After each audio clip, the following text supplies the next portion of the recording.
Hello बच्चों, let us read this question.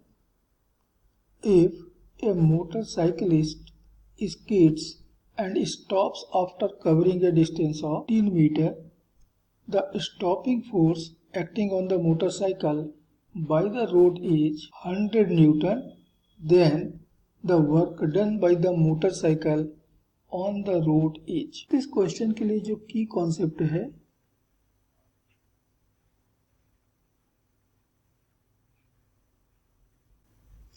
वह है थर्ड लॉ ऑफ मोशन।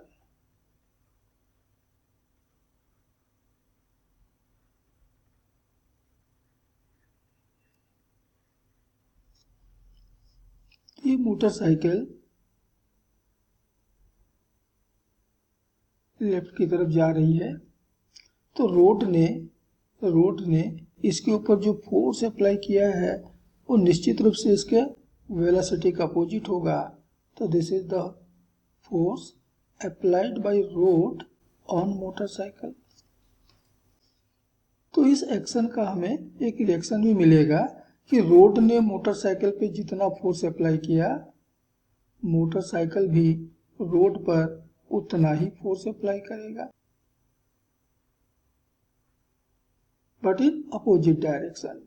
तो this is the force applied by motorcycle on road. और ये स्कीड करते हुए, फिसलते हुए 15 मीटर चल करके रुकता है, तो डिस्प्लेसमेंट तो इस तरफ हो रहा है। So force applied by road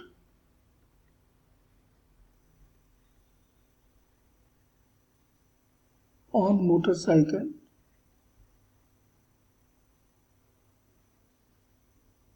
हमने इसे कहा FRM,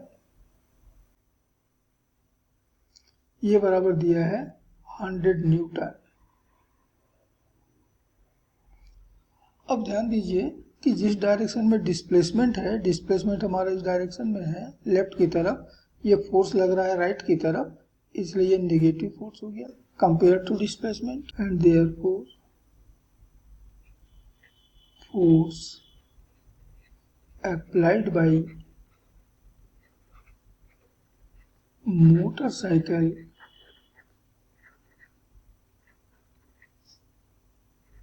on road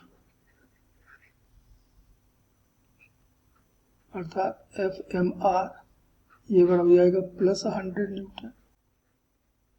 क्योंकि ये रिएक्शन है तो एक्शन का अपोजिट होगा, और इसलिए एक्शन यदि नेगेटिव है तो ये पॉजिटिव हो गया। एंड देयरफॉर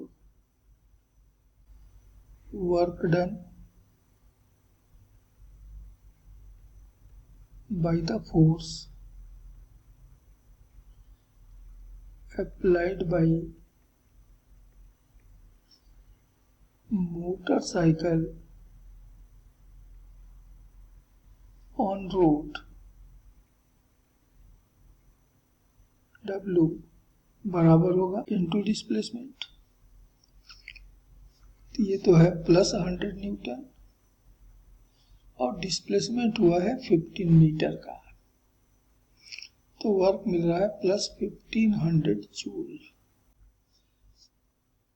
तो मोटरसाइकिल ने रोड के ऊपर जो वर्क किया है वह है 1500 जूल पॉजिटिव।